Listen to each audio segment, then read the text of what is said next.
আসসালামু আলাইকুম। আমরা এসেছি একটা পেঁয়াজের জমিতে। তো এখানে এসে আমরা দেখতে পাই পেঁয়াজের পার্পল ব্লস রোগ।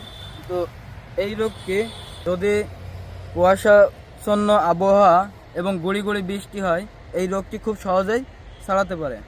এই পার্পল ব্লস রোগের জন্য আমরা পরামর্শ প্রদান করি। এই রোগ দমন করতে গেলে প্রাথমিক পর্যায়ে আমরা ইপ্রোডিয়ান গ্রুপের ছত্রাকনাশক ব্যবহার করতে পারি। এছাড়াও আমরা প্রোপিনেপ গ্রুপের ছত্রাকনাশক ব্যবহার করতে পারি। এরপরেও যদি এই রোগটা দেখা দেয় এবং গাছের বয়স যদি 40 থেকে 45 দিন বয়স হয়ে থাকে, তাইলে আমরা ফ্লুপাইরাম গ্রুপের ছত্রাকনাশক ব্যবহার করে এই রোগ দমন করতে পারি। তো এইভাবে আমরা পেঁয়াজের পার্পল ব্লস রোগ দমন করার জন্য এই ধরনের গ্রুপের ছত্রাকনাশক ব্যবহার করে এই রোগ দমন করতে পারি। তো ধন্যবাদ সবাইকে।